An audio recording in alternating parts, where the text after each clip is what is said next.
What's up, everybody? Welcome back to the AM, guys. Welcome back to 5 Minute Rants. I'm your host, Michael Abernathy, and welcome back to the show predicated on the journey of life and business.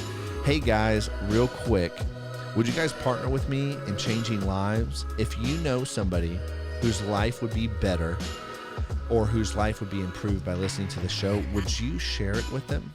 I appreciate the partnership, guys. Well, today I actually wanted to talk about choice first and process second, or essentially it is choose first and then the journey starts.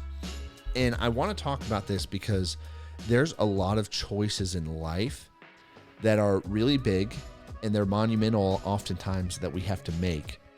And we get caught in trying to understand every nuance and every detail of the journey and of the process before actually deciding to jump in.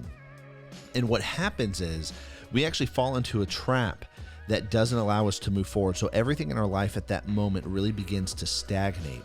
And the reason for that is it would be like trying to climb Mount Everest and understand every aspect along the way, along the mountainside, all the storms we're going to experience, the food, the tent, the smells, all the hard work, the oxygen deprivation. It would be like trying to understand and experience that all firsthand in order to make the decision to actually climb it. In other words, we want the experience first and to understand everything before we actually make the decision to do it.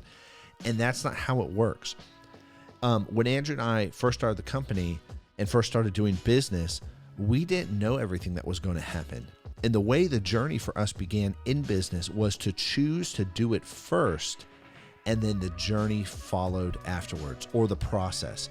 See, we want to know the process and we want to understand a lot of times before making a decision to move forward.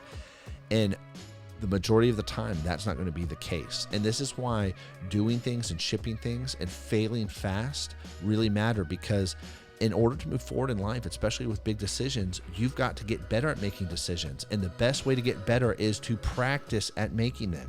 So you practice, then you got to fail, learn, grow, and then repeat, try it again.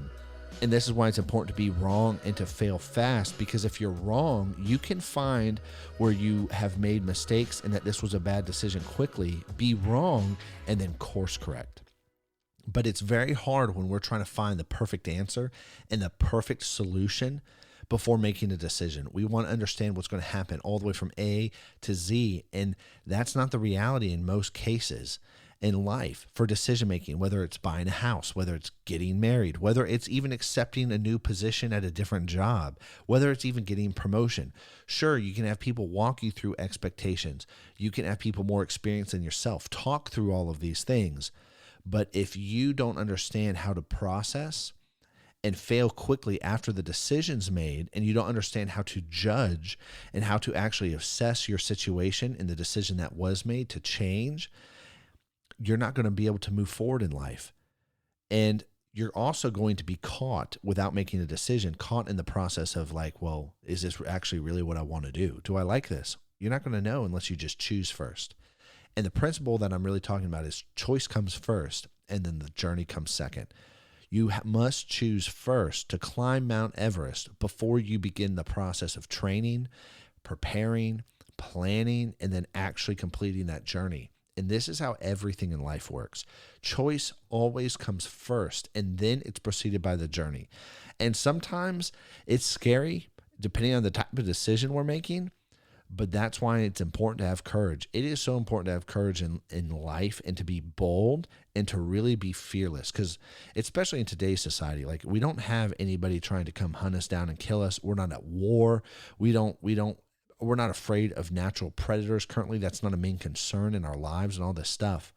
And so the fear oftentimes is, well, I'm just going to screw up my life. And it's like, okay, yeah, you might have screwed up a decision, but it's not like it is done and set in stone for the rest of your life. You can choose to fail, be wrong, and then course correct later. But don't get caught in the trap of, I want to understand everything and every nuance that is going to happen to me before I decide whether to do this.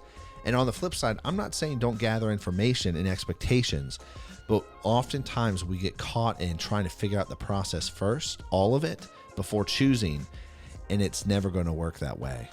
Anyways, guys, I'm out of time, so I'll catch you later. Peace.